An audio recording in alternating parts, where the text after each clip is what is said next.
ஆட்சி பொறுப்பு வந்த உடனே நம்முடைய முதலமைச்சர் பொறுப்பு ஏற்ற உடனே அவர் போட்ட முதல் கையெழுத்து இங்க வந்திருக்கக்கூடிய மகளிர் உங்களுக்கான கையெழுத்து, அதுதான் விடியல் பயணம் திட்டம். இந்த திட்டத்தின் மூலம் ஒவ்வொரு மகளிரும் மாசம் 900 ரூபாயிலிருந்து 1000 ரூபாய் வரைக்கும் சேமிக்கிறாங்கன்னு புள்ளி விவர கணக்குகள் சொல்லுகின்றது. அது மட்டுமல்ல, குழந்தைங்களுக்கு பயன்பெறுகின்ற முதலமைச்சர் காலை உணவு திட்டம், குழந்தைங்க படிக்கணும், உயர்கல்வி படிக்கணும்ன்ற நோக்கத்தோடு கொண்டு வந்த திட்டம் புதுமை பெண் திட்டம்.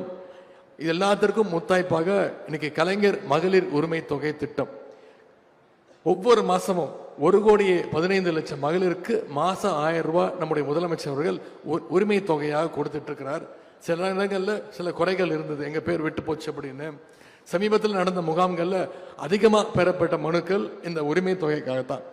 நான் சட்டசபையில் முதலமைச்சருடைய அறிவுறுத்தல் பேரில் அனௌன்ஸ் பண்ணேன், வருகின்ற டிசம்பர் 15ஆம் தேதி முதல் விடுபட்டு போன சில மகளிருக்கும் நிச்சயம் அந்த மகளிர் உரிமை தொகை திட்டம் விரிவுபடுத்தப்படும் அப்படிங்கிற வாக்குறுதியை கொடுத்திருக்கிற.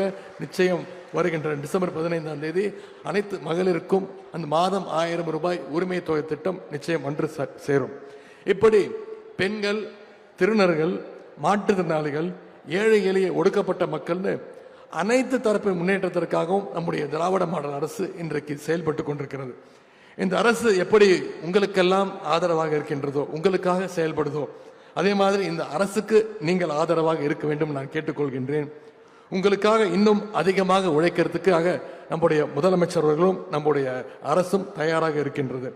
ஆகவே இந்த திராவிட மாடல் அரசு தொடர நீங்க அத்தனை பேரும் நம்முடைய அரசுக்கு துணை நிற்க வேண்டும் என்று கேட்டுக்கொண்டு, நலத்திட்ட உதவிகளை பெற்ற அத்தனை பேருக்கும் மீண்டும் என்னுடைய வாழ்த்துக்கள்.